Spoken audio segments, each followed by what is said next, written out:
네, 반갑습니다. 제가 언제인가 한번 여기서 집회를 한 기억이 나는데 여러분 기억나세요? 삼삼하죠? 네. 네. 오늘의 말씀은 바울의 심정, 주님의 마음이라는 주제입니다. 바울이 어떤 사람입니까? 한마디로 말하면 바울은 해외 선교사와 같습니다. 이방인을 위해서 부름받았습니다. 유대인을 위해서가 아니고 이방인을 위해서. 그런데 바울이 그 마음에 불타는 심령이 있습니다. 불타는 심령이 있는데 그것은 이방인을 위한 마음이 아니라 자신의 동족을 위한 마음이에요. 동족을 위해서 하나님 앞으로 돌아오지 않는 동족을 향해서 그 마음에 불타는 마음, 끊임이 없는 고통이 있다고 했습니다. 그러면서 내가 주님 앞에 끊어질지라도, 다시 말하면 하나님 앞에 버림받을지라도 원하는 바가 있는데 그것은 내 일가 친척, 동족, 유대인 주님 앞으로 인도하는 것이라고 하는 것입니다. 오늘 여러분 부산제일감리교회 성도들이 이 바울의 심령이 그 마음에 부어지기를 주의 이름으로 축원합니다. 바울의 심령이 되기도 하고 되지 않아도 된다는 것이 아닙니다. 안 되면 안 됩니다. 바울의 심령 우리 모두가 다 가져야 합니다. 왜냐하면 이것은 주님의 마음이기 때문입니다. 주님의 마음. 그래서 주님의 마음을 본받으라고 성경은 말하고 있습니다. 주님의 마음. 빌립보 2장 5절로 8절을 우리 함께 읽도록 하겠습니다. 다 같이요. 너희 안에 이 마음을 품으라. 곧 그리스도 예수의 마음이니 그는 근본 하나님의 본체시나 하나님과 동등됨을 취할 것이 여기지 아니하시고 오히려 자기를 비워 종의 형체를 가져 사람들과 같이 되셨고 사람들의 모양으로 나타나사 자기를 낮추시고 죽기까지 복종하셨으니 그 십자가에 죽으심이라. 하나님께서 우리 예수 믿는 모든 과정에 있어서 가장 핵심적인 말씀을 하셨어요. 너희 마음에 예수 그리스도의 마음을 품으라는 것입니다.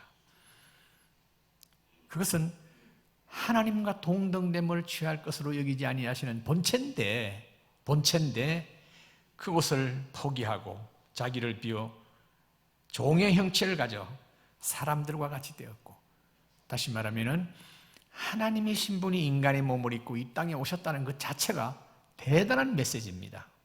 왜냐하니까 창조주 하나님이 피조물인 인간과 같이 되었다는 말씀이에요. 그 목적이 있습니다. 그 목적이 저와 여러분을 구원하기 위해서인 것입니다.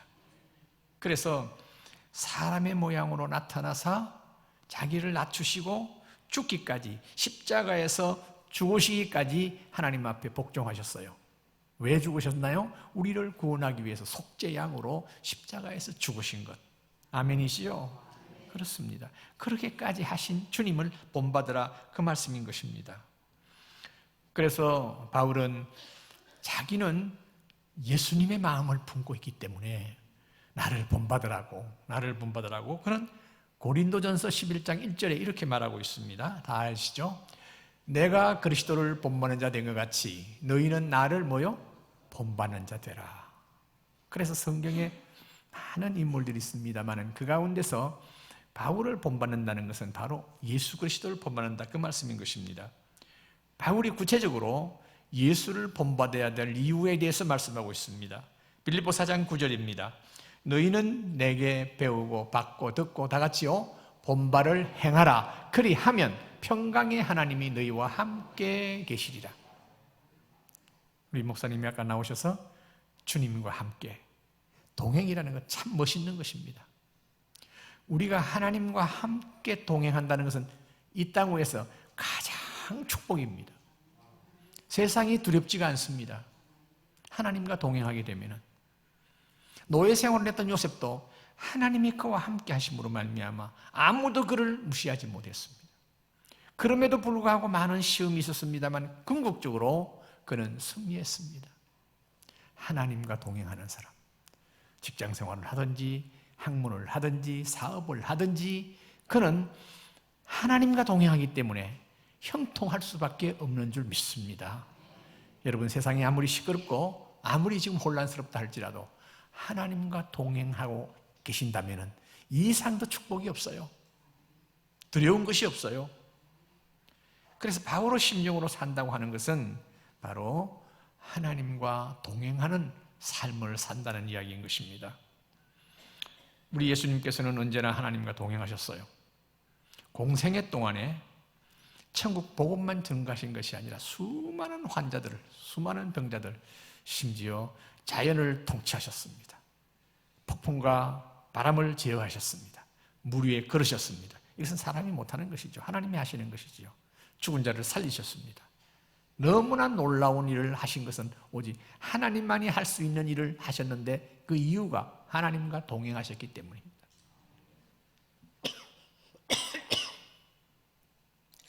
하나님과 동행하고 산다는 것이 바로 우리 신앙생활입니다. 신앙생활 성공적으로 잘하기 위해서는요, 먼저 성경을 매일 읽으며 묵상하고 말씀을 듣고 순종하는 거예요. 성경이 읽어지네, 그걸 하셨다고요? 지금 성경을 읽는 프로그램이 참 많습니다. 이 성경을 읽지 못하게 방해하는 이 어둠의 세력, 이것을 이겨나가야 됩니다. 하나님과 동행할 때는 하나님 말씀이 꿀송이같이 달려야 될 수 있어요. 그래서 성경을 계속, 생명의 양식입니다. 우리는 떡으로만 사는 것이 아닙니다. 하나님의 생명의 떡인 말씀으로 살기 때문에, 그래서 성경을 열심히 읽고 묵상하고 말씀을 듣고 순종하는 것이 첫째고, 둘째는 뭐냐 하니까 소위 신앙생활을 하게 되면 열매가 있어요. 사람이 변해요. 사람이 변해서 아주 성격이 고약하고 싸납고 그저 부딪히기만 하면 싸우는 사람도 그렇게 부드럽게, 그렇게 아름답게 그런 인격으로 변하는 거예요. 성경의 9가지 열매라는 것이지요. 그런데 오늘은 저는 여러분들에게 그 중에서 핵심적인 것이 있습니다. 그것이 생명의 열매입니다. 생명의 열매를 말씀드리고자 합니다. 자, 하나님의 말씀은 누가복음 13장 6절로 9절. 자, 화면에 나오는 걸 함께 읽기를 원합니다. 이에 비유로 말씀하시되 한 사람이 포도원에 무화과나무를 심은 것이 있더니 와서 그 열매를 구하였으나 얻지 못한지라. 포도원지기에게 이르되 내가 3년이나 와서 이 무화과나무에서 열매를 구하되 얻지 못하니 찍어버리라.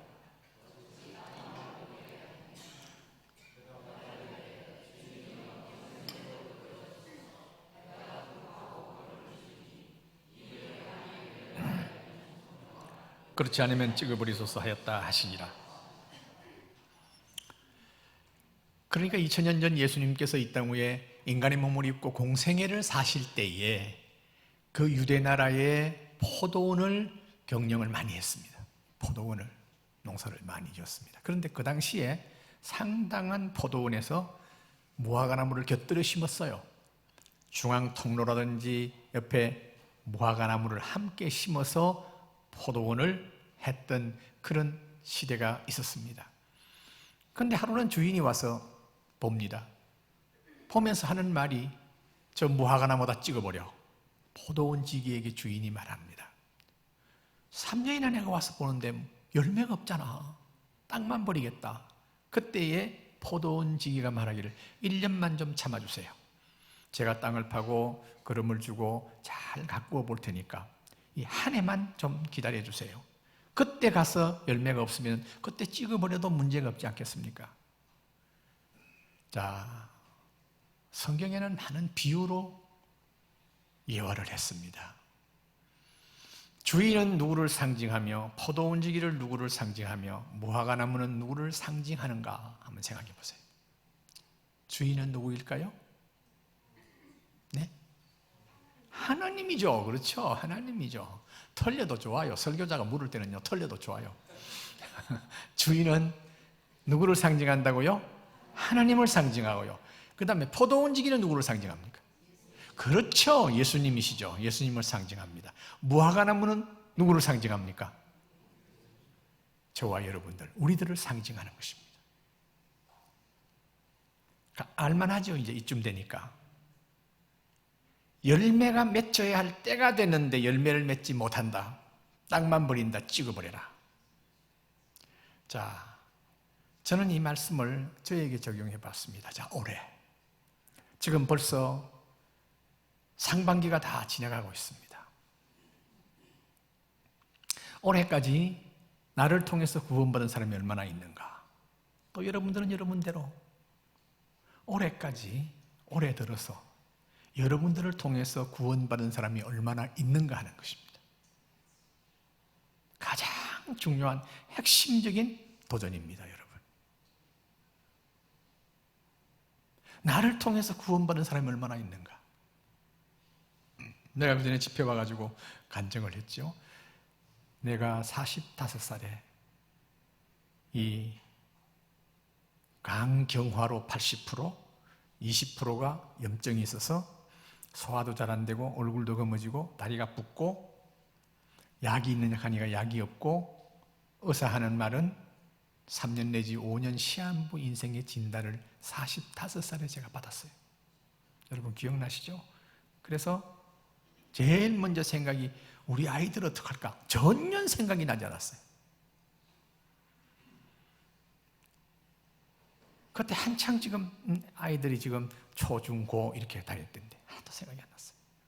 오직 한 가지, 하나님 앞에 섰을 때 하나님께서 내 인생을 카운트할 때인데 나에게 성령의 9가지 열매뿐만 아니라 생명의 열매 이거 반드시 챙길 텐데 내가 지금 나를 통해서 구원받은 사람이 얼마나 되는가. 물론 그때는 교회적으로 무슨 전도 집회도 하고 많이 해서 콜링도 하고 해서 수많은 사람들이 일어나고 예수 믿고 나오는 사람이 많았습니다만 내 자신이 한 사람씩 예수 믿습니까? 예수 믿어야 됩니다 하고 그분들에게 전도해서 얼마나 될까 생각하니까 빈약하기 짝이 없는 거예요. 빈약하기 짝이 없어요. 정신이 번쩍 들더라고요. 그때부터 소위 목회 드라이브를 전도 쪽에다가 비중을 두었습니다. 전도. 하단에 여러분 아시잖아요. 하단에 부산 내려오니까요. 노포동, 또 전포동, 전두환 대통령이 포기한 동네, 노태우 대통령이 포기한 동네. 근데 하단은 뭐냐? 하나님이 단념한 동네래 글쎄. 하나님이 단념한 동네가 어딨냐 하고는 그때부터 시작해서 저는 때를 얻든지 못 얻든지 복음을 전하는 쪽으로 드라이브를 했습니다. 물론 제자 훈련을 계속하면서. 물론 저는 예수 믿고 난 후에 하나님께서 평신도 때 은혜를 주셨어요. 직장생활 하면서도 계속 전도했어요. 그게 성경이 말하는 것이더라고요. 저는 성경을 통해서 살아계신 인격적인 예수 그리스도 하나님을 만났기 때문입니다. 성경 여러분들 열심히 읽으세요. 성경을 통해서 하나님을 만나야 되고 성경을 통해서 성령님을 체험해야 되고 성경을 통해서 여러분들이 신앙생활에 활기를 얻게 된다면 가장 바른 길입니다. 그렇게 될 때 조금도 좌우로나 우로나 치우치지 아니하고 하나님께서 그와 함께 하심을 체험하게 되는 거예요. 여러분, 우리의 삶 가운데 정말 삶의 열매 중에서 생명의 열매, 나를 통해서 구원한 사람이 얼마나 있는가? 어떤 사람이 그러면 복음을 전하고 전도해야 됩니까? 복음을 통해서 구원받은 성령의 사람이 전도해야 됩니다. 여러분 구원 얻었습니까? 구원 얻었습니까? 근데 이렇게 반응이 약해가지고야 한 번 더요. 여러분 구원 얻었습니까? 아멘, 할렐루야. 구원 얻었다고 한다면은 증거를 보여야 돼요. 증거. 구원 얻은 것은 사람의 힘으로 된 것이 아니라 성령께서 우리를 믿게 하셨지 않습니까? 아멘이시죠? 그래서 우리가 예수 믿고 구원 얻은 것은 내 공로가 아니라 순전히 하나님의 은혜요, 하나님의 선물입니다. 그렇지요? 그래서 에베소 2장 8절 9절은 이렇게 말합니다. 너희는 그 은혜에 의하여 다 같이요, 믿음으로 말미암아 구원을 받았나니 이것은 너희에게서 난 것이 아니요 하나님의 선물이라. 행위에서 난 것이 아니니 이는 누구든지 자랑하지 못하게 함이니라. 자랑하지 못해요. 왜? 내 공로로 구원 얻은 것이 아니라, 내 선행으로 구원 얻은 것이 아니라 하나님의 전적인 은혜, 선물로 받은 거예요. 아멘이죠? 그러니까 우리는 하나님 앞에 무엇으로 보답할고 하는 그와 같은 자세를 가져야 돼요.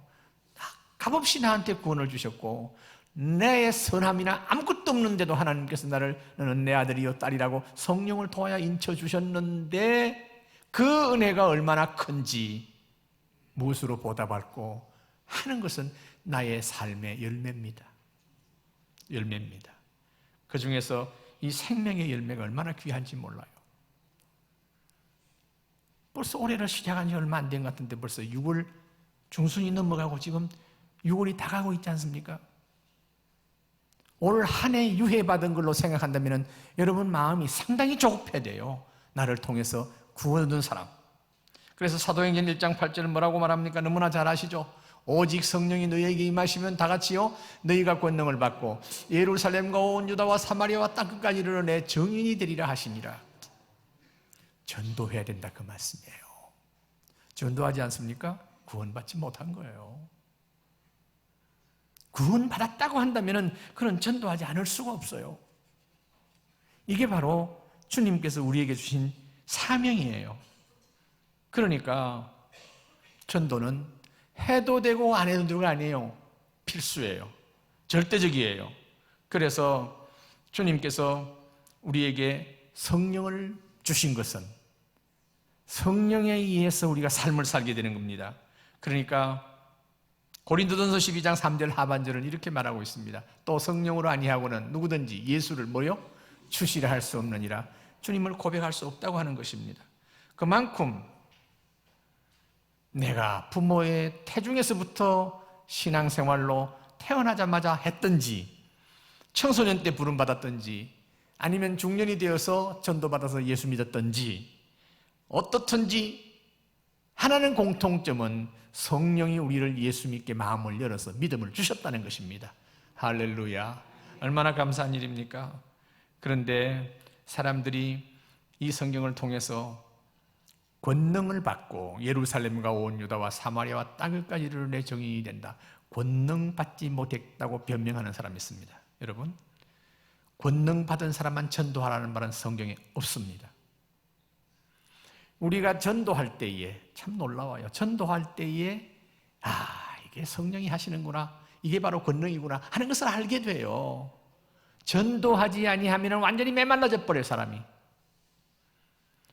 성령은 전도하기를 원하지만은 어둠의 세력 사탄 마귀는 우리를 전도하지 못하게 만들어요. 입을 떼지 못하게 만들어요. 지금 우리가 핍박받는 것도 아닙니다. 전도한다고 우리가 손해보는 거 없습니다. 그런데 입이 잘 안 떨어지잖아요. 사탄이 막은 거예요. 사탄에게 끌려다니지 마시기를 바랍니다. 우리 예수님께서는 전도를 명령하셨고 친히 모범을 보여주셨어요. 전도하라고 말한 것이 아니라 친히 당신이 전도하셨어요. 마가복음 1장 35절로 39절입니다. 다 같이요.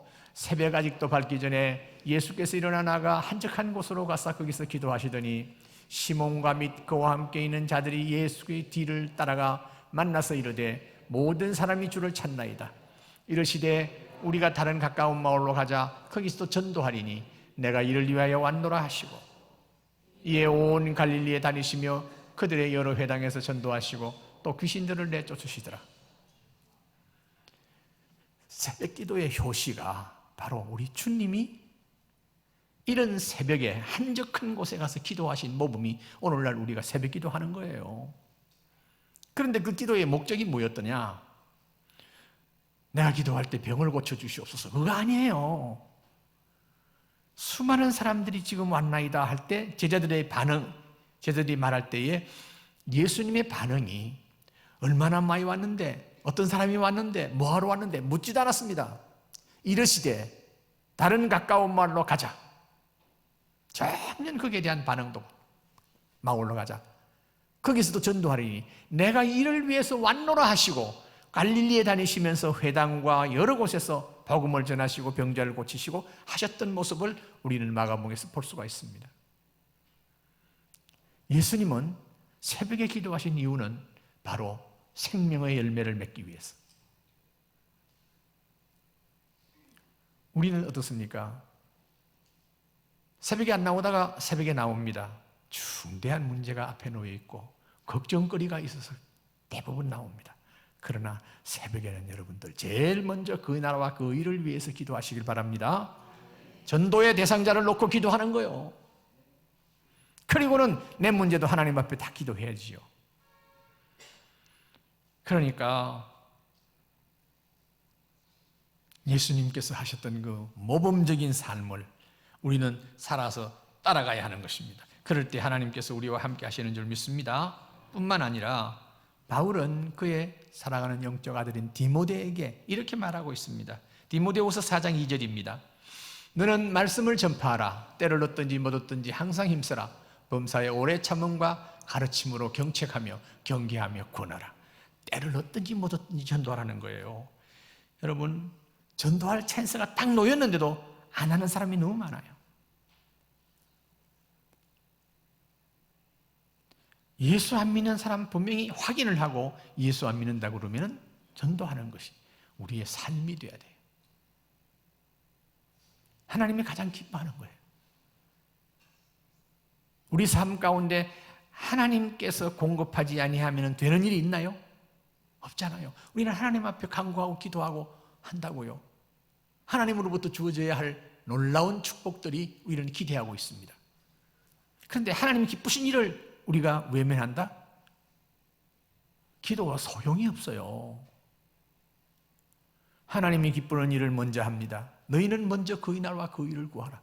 하나님의 기뻐하신 일을 먼저 구하고 그 다음에 이 모든 것을 너희에게 더하시리라 하신다고 약속하셨어요. 때를 얻든지 못 얻든지 전도하는 것. 제가 집회 때도 이런 이야기를 했습니다마는 친구들이 부산에 내려온다고 연락이 왔어요. 그때 마침 제가 부곡에서 금식 수련을 하고 있을 때입니다. 부곡으로 오라. 부산에 와서 날 못 만난다. 부곡에 가서 거기서 온천도 하고 만나자. 그래서 온천을 하면서 이제 만났어요. 만나는데 온천탕이 대부분 다 둥글잖아요. 둥근 온천에서 뭐 이 목사, 김 목사, 최 목사, 뭐 박 목사 이래 앉아가지고 뭐 이야기를 하고 있는데 옆에 깎아머리가 있어요. 깎아머리, 빡빡 깎아머리. 두 종류입니다. 깎아머리는 그렇죠. 하나는 선임이고 하나는 조폭이에요. 근데 이 사람은 젊은 사람인데 문신도 없고 또 눈빛도 아주 선해요. 중인 같아요. 속으로 그런 생각하면서 이야기하고 있는데 이 사람이 나한테 말을 먼저 거는 거예요. 목사님이시죠? 서로 이 목사긴 목사니까 알죠. 그렇소이다 했더니 우리 형님도 집사고 자기 동생도 집사래. 그래요. 속으로. 그런데 넌 뭐야? 하는 생각이 들어요. 그래서 내가 어떻게 형이 집사고 동생이 집사인데 어떻게 선임이 됐소이까? 했더니 인연 따라서 선임이 됐대. 인연이 무슨 말라 비틀어진 인연입니까? 그렇게 말이 하고 싶지만 그걸 말은 못하고 이건 탕자야 탕자 보니까. 그래서 이제 친구들하고 대화하다가 방향을 돌려가지고 여보시오. 선임이 예수 믿고 목사 된 사람이 한둘이 아니오. 형님이 기도하고 동생이 기도하고 할 텐데 말로 할 때 들어오시오. 우리 하나님은 사랑이시고 오래 참습니다마는 말로 해서 안 들어오면 채찍을 듭니다. 얻어맞고 오지 말고 이제 그때는 원색적으로 했어요. 얻어맞고 나오지 말고 말로 할 때 돌아오시오. 그러면서 이런 탕에서 목사가 예수 믿으라고 전도하는 걸 들어봤어 하니까 안 들어봤대. 이것이 진짜 인연이요.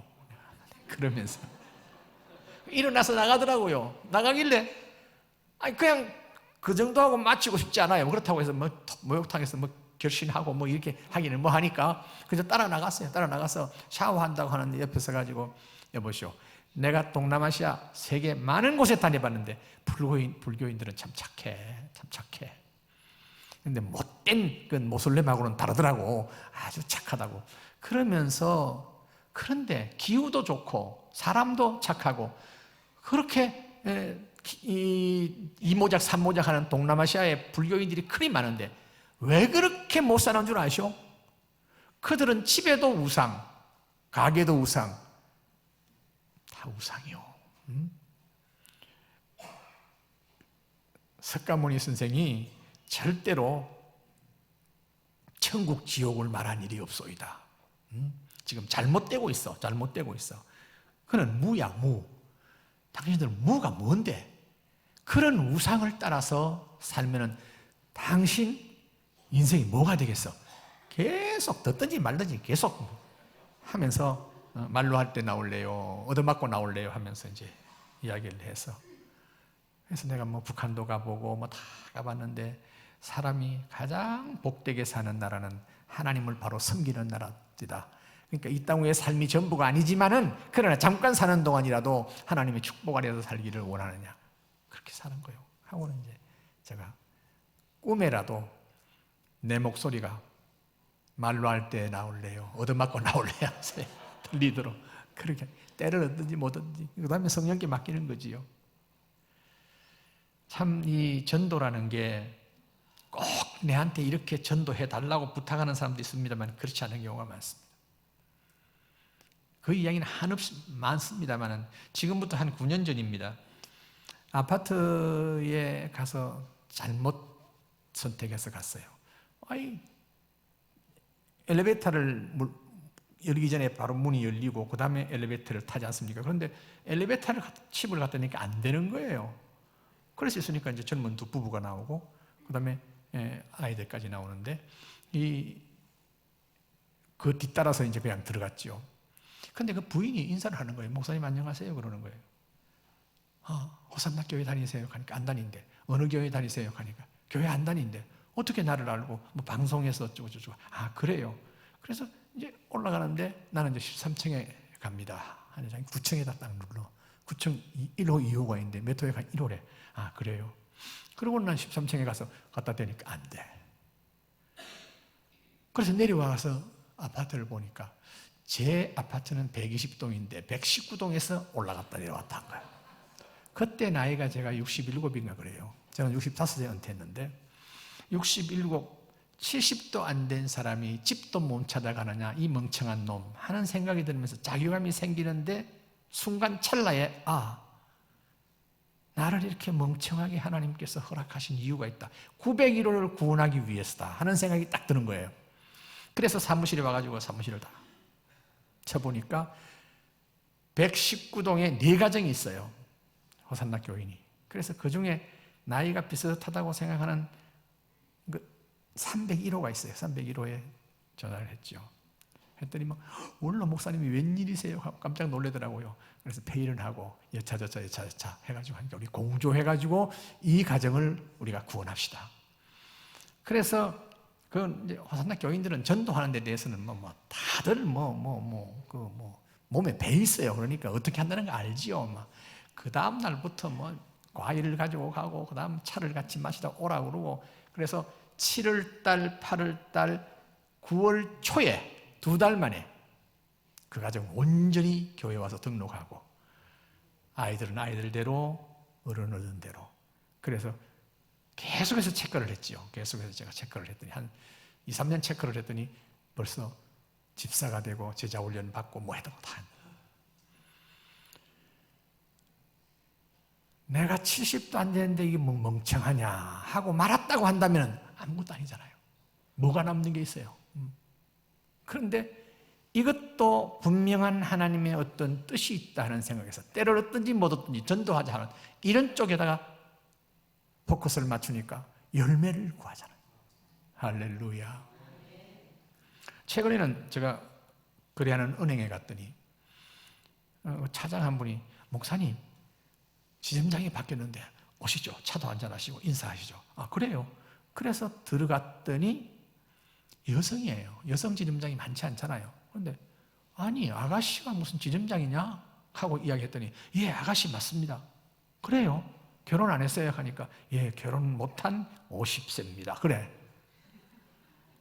이 자매가 아주 자기를 솔직히 비우더라고요. 그래서 그런데 과거에 교회 다녀보셨어? 하니까 고등학교 때까지 교회 다녔습니다. 그런데 고등학교 때까지 교회 다녔는데 지금 왜?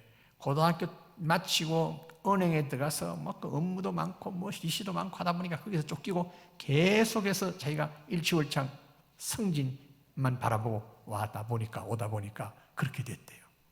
그러기를 거의 30년. 제가 그냥 둘 수가 있습니까? 아무리 바쁘더라도. 그 자리에서 참 하나님께서 기회를 주셨어요. 사람들이 많이 찾아오지 않았어요. 그 자리에서 전폭을 했어요. 전폭 아시죠? 전폭. 전도 폭발. 전도 폭발 프로그램. 부산 제1감리교회가 지금부터 전도 폭발 프로그램을 도입하시길 바랍니다. 전도 폭발 받는 데 가서 훈련 받으시고 그 다음에 이 교회에서 하십시오. 부목사님, 아까 이 찬양한 부목사님 맞아요? 인상도 좋고 결혼했어? 결혼했어요? 인상도 좋고 말도 잘하고 전도 폭발 받으시고 장로님들도 전부 받으시고 전폭이 우리나라에 들어온 게 거의 한 30년 됐어요. 30년 됐는데 그 전폭은 저 미국의 플로리다주의 제임스 케네디 목사님이 한 거예요. 그래서 그 프로그램이 얼마나 좋은가 하면 보통 CCC에 나오는 사형리 아시죠? 사형리. 그죠? 사형리는 바로 소총이라고 한다면은 전도 폭발은 미사일이요, 미사일. 그만큼 복음을 핵심적으로 던지는 거예요. 그 전폭을 딱 했더니 바로 영생의 선물을 받겠다고 하는 거예요. 그래서 그분을 결신을 시켰죠. 결신을 시키고 그냥 두면 안 된다고요. 교회에 데리고 와야 된다고요. 근데 내가 원로 목사니까 이 교회 저 교회 다 가는 내가 데리고 다닐 수가 없잖아요. 근데 마침 감사하게도 제 비서가 사는 곳이 영도고 그 지점장이 사는 곳이 영도예요. 비서가 전도사 부인이에요. 그래서 거기 붙여가지고 지금 4개월째 교회 잘 다니고 있습니다. 지금까지 한 번 감비가 들어가서 못 갔다 그러든가 계속 체크하죠. 계속 체크. 아기를 낳게 되면 그 아기를 돌봐야 되잖아요.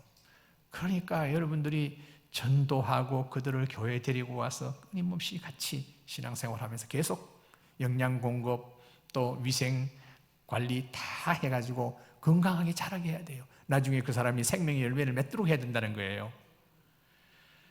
맥스 루케이도라고 하는 사람이 있습니다. 목사님이십니다. 이분이 일상의 은혜라는 책을 썼습니다. 일상의 은혜, 소책자입니다. 꼭 한번 읽어보십시오. 일상의 은혜라는 책에서 우리 성도들은 저 하나님 나라 택배 회사의 직원이래요. 택배 회사 직원. 택배 회사 직원이 탁송품을 고객에게 전달하지 아니하고 자기가 그저 집안에 넣어놓고 있으면 형사처벌을 받습니다. 우리는 천국 택배회사 직원이라는 거예요. 받은 은혜, 받은 복음, 받은 영생을 나누어야 된다는 거예요. 얼마나 핵심적으로 잘 썼는지 몰라요. 고린도전서 9장 16절입니다. 다 같이요. 내가 복음을 전할지라도 자랑할 것이 없으면 내가 뭐요? 부득불할 일입니다. 억지로 한단 말이에요. 만일 복음을 전하지 아니하면 내게 뭐요? 화가 있을 것입니다. 여러분, 우리가 복음 전하지 않고 그냥 살면 되는 줄 아세요? 천만에요. 복음 전하지 않고 간직하고 그냥 있으면 화를 당해요. 화를. 성경이 말하고 있잖아요. 성경이. 봉사 열심히 합니다. 주일학교 교사도 하고 열심히 합니다. 성가대도 하고 다 봉사 좋아요. 충성해야 돼요. 그런데 전도 안 한다? 화를 입어요. 여러분, 제가 참 감사한 것은 나이가 들수록 여러 가지 불편한 점이 많습니다.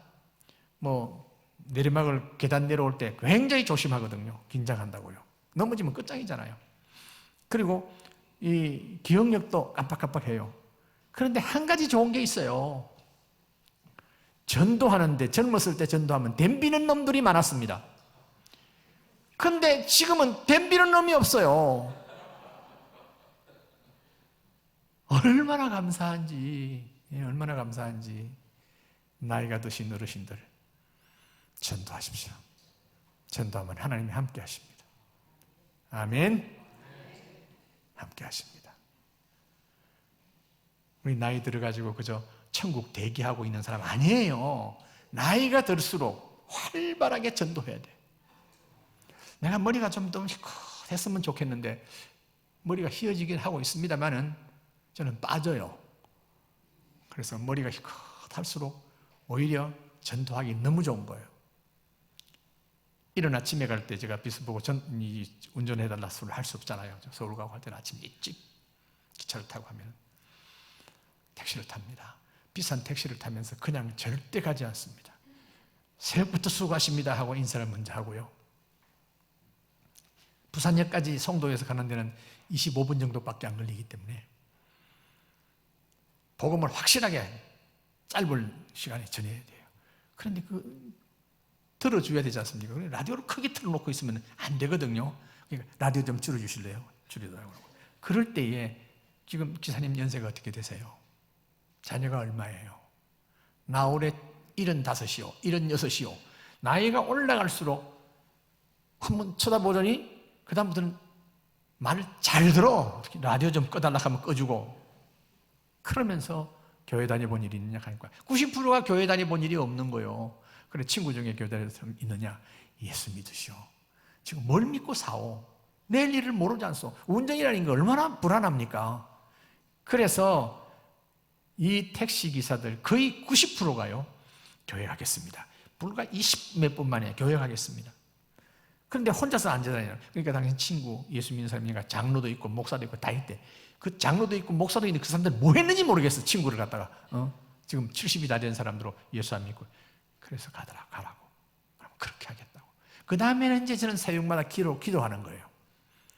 그 사람들 전도한 사람들이 성령께서 그 사람들을 붙잡아서 교회에 인도하게 해달라고 기도하는 거예요. 열매는 성령이 맺습니다, 여러분. 그러나 나는 순종하고 전도하는 겁니다. 때를 얻든지 못 얻든지. 2층에 계시는 분 아멘입니까? 아멘 소리도 안 하는 사람이 있어. 다시 묻습니다. 아멘입니까? 아멘. 네, 그래요. 하나님께서 이 80이 다 된 원로 목사를 오늘 말씀을 전하라고 하신 것은 여러분들에게 도전입니다. 도전. 그래서 때를 얻든지 못 얻든지 복음을 전하라고 하는 바울의 심령이 되게 해달라고요. 그런데 그냥 안 돼요. 오늘 여러분들이 꼭 해야 될 일이 있습니다.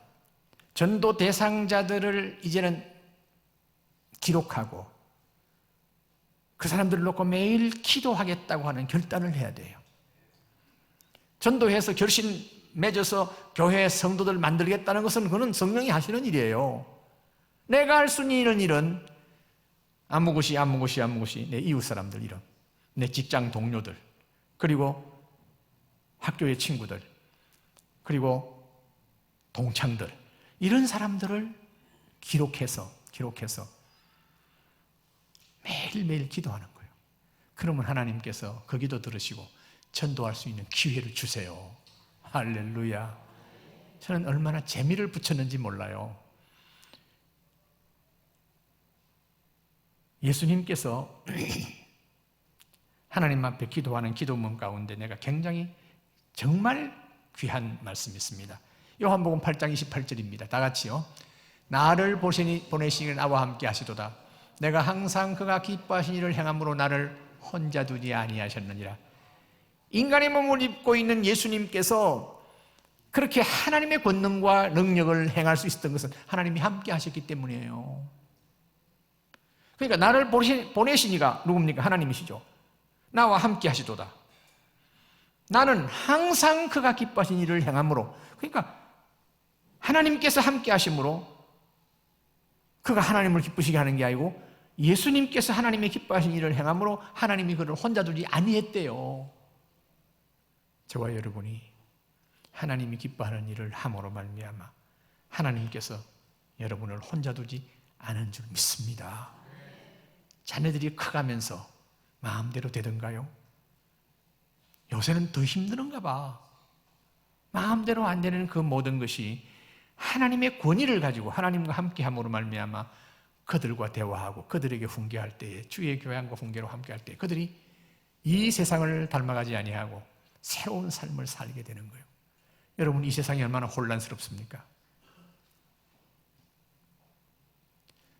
여러분이 좌로나 우로나 치우치지 아니하고 진리의 말씀 주님을 따라서 하나님과 동행하는 삶을 살 때 하는 일마다 형통하고 하는 일마다 너무나 잘 되고 세상은 비명을 지르면서 불행이다, 못 살겠다고 하지만은 하나님과 함께 하시는 여러분들의 삶의 현장은 언제나 풍요롭고 복되고 하나님께서 영광을 받으시는 현장이 될 줄 믿습니다, 여러분. 그러니까 우리는 어떻게 기도해야 됩니까? 나를 보내시니가 나와 함께 하시는 것이 아니라 나를 부르시니가, 따라하십시오. 나를 부르시니가 나와 함께 하시도다. 나는 항상 그가 기뻐하시는 일을 행함으로 나를 혼자 두지 아니하셨느니라. 그래요. 우리가 믿음으로 구원 얻지만은 하나님의 은혜와 축복은 우리의 삶의 열매를 통해서 하나님께서 주시는 축복을 경험할 줄 믿습니다. 그러니까 그런 말씀을 마음에 두고, 자, 오늘 여러분들 5명 내지 10명, 이 부산 제1감리교회는요, 제가 볼 때 보통 교회가 아니에요. 부산에서 감리교가 대성할 수 있는 하나의 현장이 부산 제1감리교회예요.